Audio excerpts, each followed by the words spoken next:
في دورة الخليج 2007 في أبو ظبي. هذه كرة ملعوبة، جول حطها بدر الخراشي على الماشي وسجل الهدف الأول للفيصلي. أول أهداف الفيصلي من بدر الخراشي. الخراشي يسجل الهدف الأول على الماشي، والخراشي 7 أهدافه في موسم استثنائي يا بدر، في موسم رائع من بدر الخراشي يسجل هدف السابع في هذا الموسم. أول أهداف فريقه في هذه المباراة، هداف بالفطرة يسجل أول الأهداف في هذه المواجهة، وبذلك عنابي ستير الآن يتقدم بأول أهداف المباراة 1-0.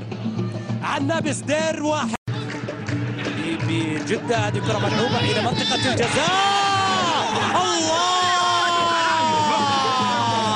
هدف التعديل من يوسف السالم. السالم يعدل نتيجة المباراة للاتفاق. الاتفاق يختار العودة قبل استراحة ما بين الشوطين.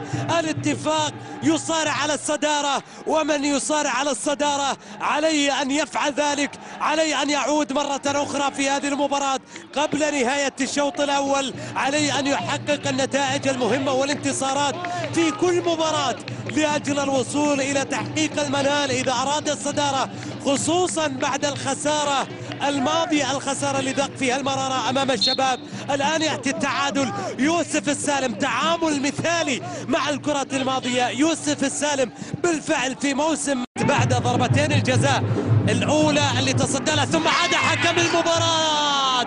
جول حمد الحمد يسجل الهدف الثاني. الاتفاق مرة أخرى يسجل في المباراة.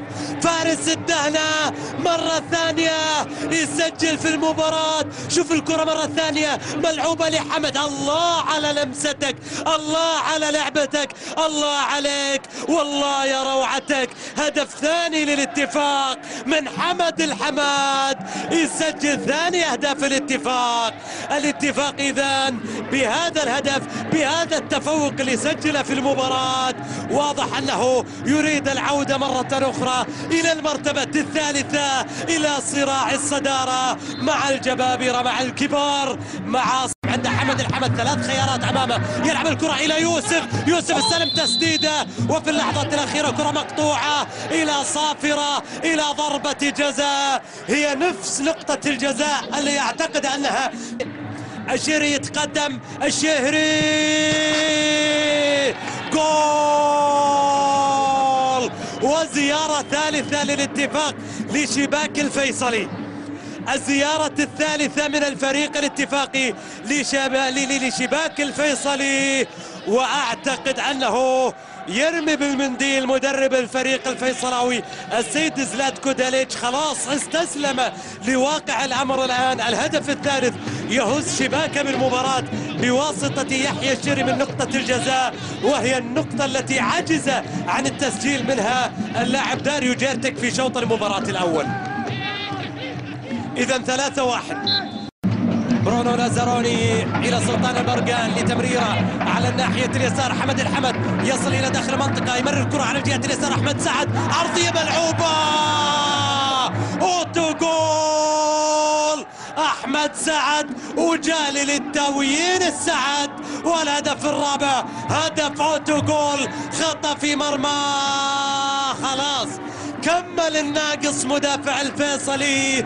الانهيار الكامل يأتي مع الهدف الرابع الآن، وجدار الفيصلي ينهار بأضلاع الأربعة، ب4 من الاتفاق.